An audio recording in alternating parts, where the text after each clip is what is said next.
सबको जय मसीह की। फिर से आपको स्वागत है और एक नया टॉपिक के साथ। आज की वीडियो में मैं आपको बताने वाला हूँ हमारा चर्च ग्रोथ क्यों नहीं हो रहा है, हमारा चर्च बढ़ क्यों नहीं रहा है। चलिए वीडियो को शुरू करते हैं। मंडली बनना, चर्च ग्रोथ होना दो किस्म की होता है और दो बात मैं आपको बताऊंगा।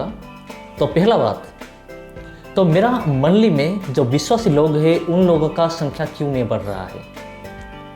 मेरा मंडली में जो लोग हैं, जो विश्वासी लोग आते हैं, उनका संख्या क्यों नहीं बढ़ रहा है। पहले जैसा था अभी भी ऐसा है। पहले 20 विश्वासी आते थे, बिलीवर्स आते थे, अभी भी 20 आ रहे हैं। 5 साल पहले भी 20 आते थे। ऐसा क्यों हो रहा है, मेरा मंडली का सदस्य क्यों नहीं बढ़ रहा है, ये पहला बात है। इसका कारण क्या है? इनका कारण है हम सिर्फ मंडली में प्रचार करते हैं। संडे को आते हैं, फास्टिंग प्रेयर को आते हैं, हम आते हैं, हम पास्टर लोग आते हैं, प्रचार करते हैं, वचन देते हैं और हम चले जाते हैं। लेकिन हम हमारे विश्वासी लोगों को हमें सिखाते नहीं है, टीचिंग नहीं देते हैं। हम सिर्फ प्रीचिंग करते हैं लेकिन टीचिंग नहीं देते हैं। इसीलिए हमारा मंडली में जो विश्वासी लोग हैं उनका संख्या नहीं बढ़ रहा है। इसलिए उनको प्रीचिंग के साथ साथ टीचिंग भी चाहिए। वचन का प्रचार के साथ साथ उनका शिक्षा भी चाहिए। वचन के बारे में अच्छी तरह से पता होना चाहिए। और हम क्या नहीं करते हैं, हमारा विश्वासी लोगों को लेकर आउटरीच में नहीं जाते हैं। सुसमाचार देने के लिए हमारा विश्वासी में जो लोग इंटरेस्टेड है उन लोगों को लेकर हम सुसमाचार के लिए बाहर नहीं जाते हैं। इसलिए ये एक प्रॉब्लम है, ये बहुत बड़ा प्रॉब्लम है। तब मंडली ग्रोथ नहीं हो रहा है। पहले जैसा था अभी भी ऐसा है और पता नहीं आगे भी ऐसा रहेगा।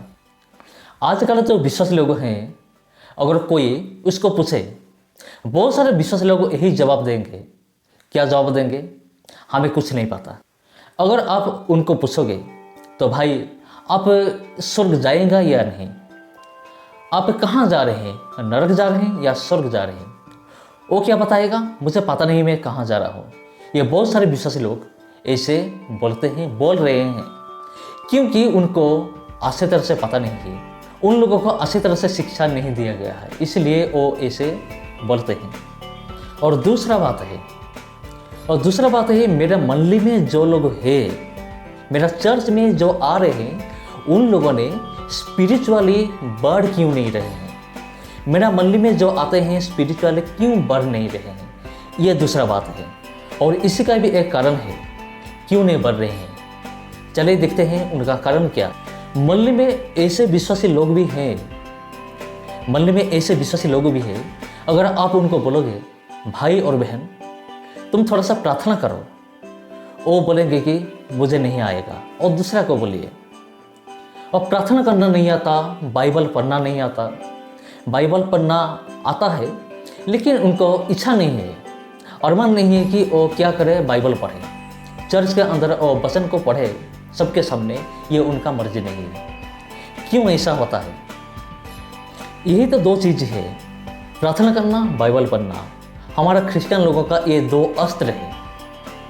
ये दो अस्त्र होना जरूरी है। ये दो अस्त्र आज के विश्वासी लोगों के अंदर, बहुत सारे विश्वासी लोगों के अंदर नहीं है। ये सबसे बड़ा प्रॉब्लम है। प्रार्थना करना नहीं आता, बाइबल पढ़ना नहीं चाहते हैं, तो घर में भी बाइबल नहीं पढ़ते हैं, चर्च के अंदर भी नहीं पढ़ते हैं, प्रार्थना नहीं करते हैं, तो कैसे उनका स्पिरिचुअल लाइफ डेवलप होगा, उनका आत्मिक जीवन कैसा डेवलप होगा, उन्नत कैसा होगा, उन लोगों ने आत्मिक जीवन में कैसे बढ़ेंगे? अगर ऐसा होगा तो कैसा होगा? इसलिए मैं आपको कुछ सोल्यूशन देना चाहता हूँ, कुछ बताना चाहता हूँ। जो मुझे पवित्र आत्मा ने बोला है वही चीज़ को मैं आपके साथ शेयर करना चाहता हूँ। अगर आप चाहते हैं कि आपके मंडली में जो विश्वासी लोग हैं उनका संख्या बढ़ जाए, अगर आप चाहते हैं कि आपका मंडली में जो लोग हैं, जो विश्वासी लोग हैं, उनका आत्मिक जीवन डेवलप हो, तो मैं आपको एक सलूशन देना चाहता हूँ, एक समाधान देना चाहता हूँ। आपके मंडली में अगर प्रार्थना का दल नहीं है, प्रेयर का ग्रुप नहीं है, आप एक प्रार्थना का ग्रुप बनाइए।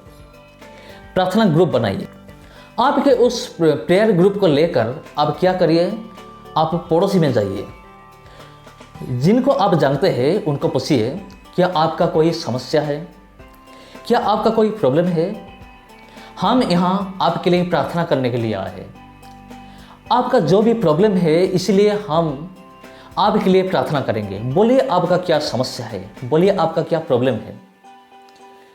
अगर वो अनुमति नहीं देता है तो ठीक है, वहाँ से निकल आइए।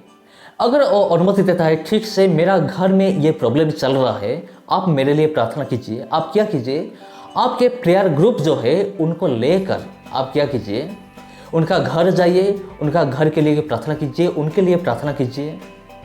ऐसा आप कीजिए।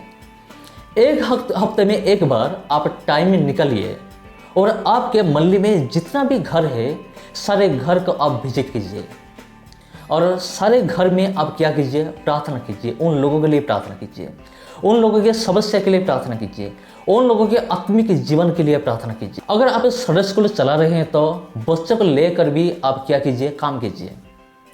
आप बच्चों को बताइए, संडे स्कूल में जो बच्चे लोग आते हैं उनको बताइए कि प्रार्थना का फायदा क्या है, प्रार्थना करने से हमारा क्या होगा, हम कैसे बढ़ेंगे, हम प्रार्थना करने में हमें क्या मिलेगा, प्रभु यीशु मसीह कौन है, उनके बारे में बताइए। सब कुछ संडे स्कूल में बच्चों को आप सिखाइए, क्योंकि ये बच्चे लोग आगामी दिन का भविष्य है।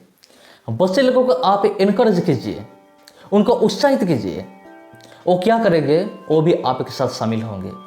और आप क्या कीजिए, आप महीनों में एक बार आप क्या कीजिए, एक प्रार्थना का मीटिंग रखिए। प्रार्थना का मीटिंग रखिए और उस प्रार्थना मीटिंग में आप प्रार्थना के बारे में बताइए, प्रार्थना सिखाइए, वचन बांटिए बच्चों लोगों के साथ, उनको बढ़ाइए। ऐसे क्या होगा, ऐसा करने से उन लोगों का आत्मिक जीवन जो है, छोटी सी उम्र से ही उनका आत्मिक जीवन बढ़ेगा। तो जब वो बड़ा हो जाएंगे तो वो क्या करेंगे, आप सोच भी नहीं सकते। कम से कम एक हफ्ते में एक बार आप क्या कीजिए, सुबह सुबह आप मंडली के लिए प्रार्थना कीजिए। अगर हो सकता है तो आप हर सुबह को आप एक डिवोशन रखिए और डिवोशन में आप क्या कीजिए, मंडली लोगों को आप बुलाइए, उनको बोलिए, उनका घर जाइए, उनको बुलाइए। तो आइए हम मिल के हम क्या करेंगे, हम प्रार्थना करेंगे।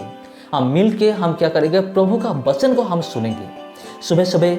अगर आप ये कर सकते हैं तो ये बहुत अच्छा होगा। हर सुबह 7 से लेकर 7:30 बजे आप क्या कीजिए, बच्चों को लेकर उनको प्रार्थना सिखाइए। हर एक बच्चे को आप क्या कीजिए, एक मिनट दीजिए। वो क्या करेंगे, प्रार्थना करेंगे। एक बच्चा 1 मिनट प्रार्थना करेगा, उसके बाद थोड़ा सा टाइम बढ़ाइए। इससे क्या होगा, वो प्रार्थना करना सीखेगा। हफ्ते में एक बार आप एक होल नाइट प्रेयर का आयोजन कीजिए। उसके साथ साथ हफ्ते में एक बार फास्टिंग प्रेयर का भी आयोजन कीजिए।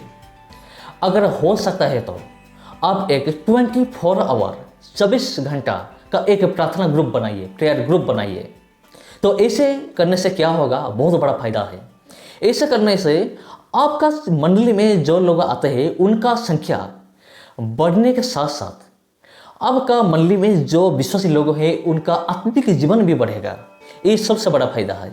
मंडली में जिन जिन लोगों को पढ़ना नहीं आता है, आप क्या कीजिए, पहले उन लोगों को पढ़ाइए, स्कूल का किताब पढ़ाइए, स्कूल का बुक पढ़ाइए, उनको पढ़ाइए।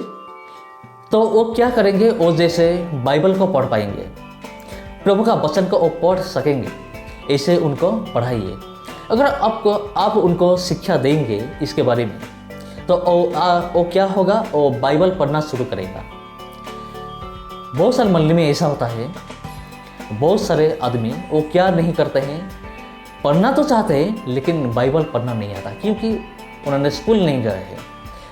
बड़े बड़े बच्चे लोगों ने भी आजकल वो क्या नहीं करते हैं, वो बाइबल पढ़ नहीं सकते हैं, क्योंकि वो उनको पढ़ना नहीं आता है। और मंडली में बच्चे बूढ़े ऐसे बहुत सारे लोग होंगे, जिनको किसी को आता होगा, किसी को नहीं आता होगा। जिनको आता है तो कोई बात नहीं, जिनको नहीं आता है आप क्या कीजिए, उनको आप सिखाइए, आप बताइए, उनको आप पढ़ाइए। वो पढ़ना सीखेंगे, उसके बाद वो बाइबल को पढ़ेंगे। हफ्ते में एक बार आप एक बाइबल क्लास रखिए। उन बाइबल क्लास में आप क्या कीजिए, आप सबको बुलाइए और वचन को सिखाइए। अब वचन संडे को हम जैसे वचन देते हैं ऐसे नहीं, आप टीचिंग दीजिए। टीचिंग के बारे में नहीं बता रहा हूँ, आप टीचिंग दीजिए, सिखाइए वचन के बारे में। प्रभु यीशु मसीह कौन है, पवित्र आत्मा क्या है, पाप क्या है, ये जगत क्या है, बाइबल क्या है, बाइबल का अतीत क्या है, बाइबल का इतिहास क्या है, बाइबल का कल्चरल बैकग्राउंड क्या है, बाइबल का हिस्टोरिकल बैकग्राउंड क्या है, हार्मेनेटिक्स क्या है, ये सब आप सिखाइए। अगर आपके विश्वासी लोग अगर ये सब सीख लिया तो क्या होगा, वो आत्मिक जीवन में वो बढ़ेगा और बहुत सारा चीज़ वो जान पाएगा वचन के बारे में, प्रभु यीशु के बारे में वो क्या कहता है, उनको पता चल जाएगा वो कहाँ जा रहे हैं, नरक जा रहे हैं या फिर स्वर्ग जा रहे हैं, उनको पता हो जाएगा।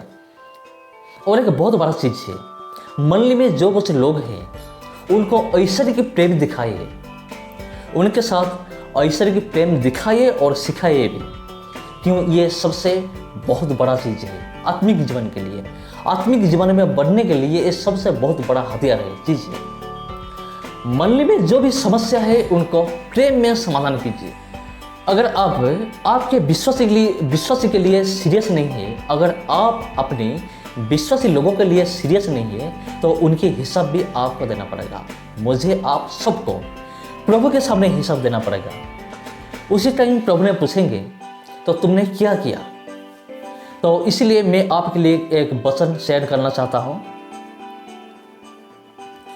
यिर्मयाह का किताब 23:1 और 2 एक पद, यहूदा के गडरियों प्रमुखों के लिए यह बहुत बुरा होगा, वे गडरिये भेड़ों को नष्ट कर रहे हैं, वे भेड़ों को मेरी चरगाहों से चारों ओर भगा रहे हैं। और ये संदेश यहोवा का है। और दूसरा वचन, ये गडरियों प्रमुख मेरे लोगों के लिए उत्तरदायी है, बहुत बड़ा चीज है, उत्तरदायी है। और इस्राएल का परमेश्वर यहोवा उन गडरियों से यह कहता है, गडरियों प्रमुखों, तुमने मेरी भेड़ों को चारों ओर भगाया है, तुमने उन्हें चले जाने को विवश किया है, तुमने उनकी देखभाल नहीं रखी है, किंतु मैं तुम लोगों को देखूंगा, मैं तुम्हें उन बुरे कामों के लिए दंड दूंगा, अरे बाप रे, दंड दूंगा जो तुमने किया है। यह संदेश यहोवा के यहां से है।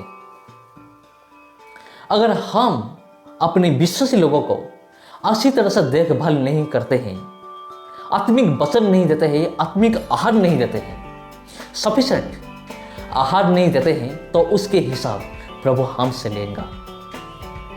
Hallelujah, hallelujah, hallelujah. अगर आप चाहते हैं आपके विश्वासी लोगों को आत्मिक रूप में बढ़ाइए, तो आपको इतना तकलीफ तो उठाना पड़ेगा जरूर। ये तकलीफ हम हमारे लिए नहीं करेंगे, हम ये तकलीफ प्रभु के राज के लिए, प्रभु के लिए हम ये तकलीफ उठाएंगे।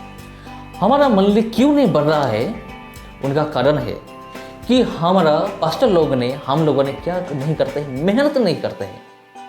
और जो लोग मेहनत करते हैं, थोड़ा और ज़्यादा मेहनत करते हैं, उनका पता नहीं कि वो कैसे करें, इसलिए मंडली नहीं बढ़ रहा है। प्रभु ने एक जिम्मेदारी दिया है और इस जिम्मेदारी को हम अच्छी तरह से उठाना चाहिए, सीरियसली इस जिम्मेदारी को हम उठाना चाहिए। अगर हम ऐसे करेंगे तो हमारा मंडली बढ़ने का चांस बढ़ जाएगा, हमारा मंडली जरूर बढ़ेगा, क्योंकि हम अगर परमेश्वर के लिए काम कर रहे हैं तो परमेश्वर हमारे लिए, हमारा मंडली के लिए भी काम करेगा। यह सच्चाई है। सबका जय मसीह की। आज के लिए इतना ही, फिर मिलेंगे और एक नया इंटरेस्टिंग टॉपिक के साथ। तब तक सबको जय मसीह की।